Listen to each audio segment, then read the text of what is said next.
Hi everybody, Tammy here. Welcome to my channel, and my nutshell review of this book is I loved it. Right, so this is Big Chicas Don't Cry by Annette Chavez Macia, and I got it from a subscription box I was part of. It's called Scribbler, and it's for people who like to read and write. So I will admit that when I first started reading Big Chicas Don't Cry, I was a little concerned because we have the point of view of 4 characters. That is right. 4 characters. Yikes. And, well, let me step back. When I got the book from Scribbler and I read the back cover, which is what usually, most people do, you're going to read that first, I felt right away that this was a book I was going to like. However, then when I started reading it and I realized 4 people are telling me this story, it got a little confusing because all 4 characters are about the same age. They're all female. They're all Latina women. In fact, they're all related to each other. And so it took a little bit of time, first of all, for me to figure out who is who. And the characters are Selena, Erica, Gracie, and Selena, Erica, and Mari.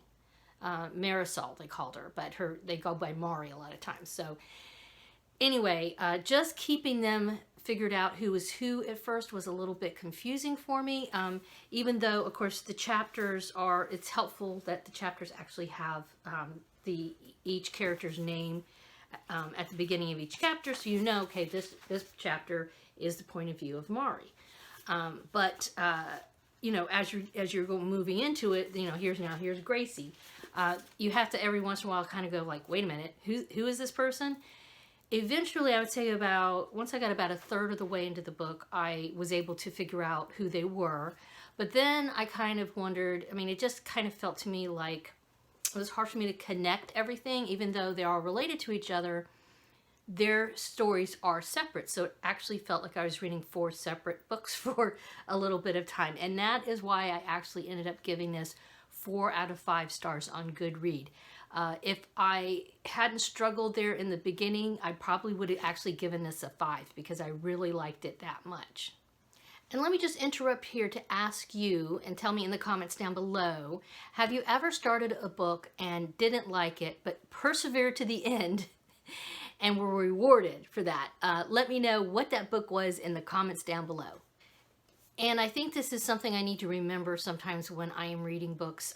It can take a while for me to kind of warm up. I don't always start reading a book and immediately think, oh, I love this book. So, that's something, mental note. Give a book a chance. Definitely give a book a chance, because sometimes you get rewarded in the end. And that's how I felt with this.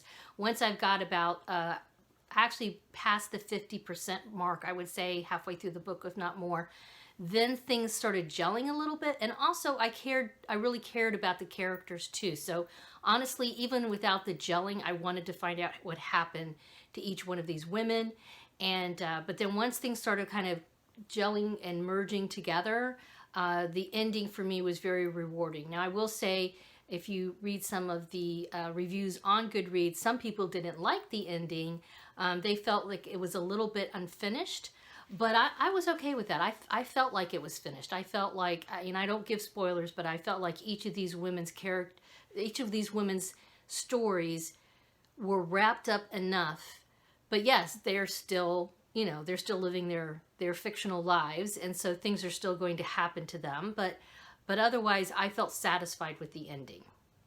So it has a little bit of romance. It's got a lot more. I would say this is more of a chick lit sort of contemporary women's fiction book, but it doesn't have a ton of romance. So which I think is good. Sometimes a romance can just be a crutch, and that's all it is a bunch of hot, sexy scenes and stuff.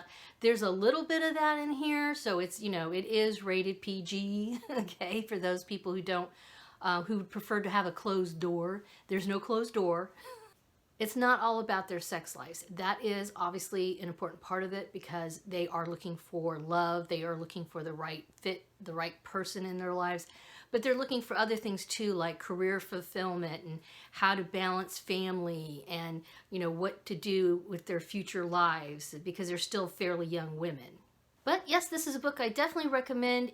It was a page turner. I often found myself thinking, okay, I'm just going to read the end of this chapter and then I'm going to move, then I got to go to bed. And I would read the end of the chapter and then want to read the next chapter. So definitely a page turner and a book I highly recommend if you like that sort of genre.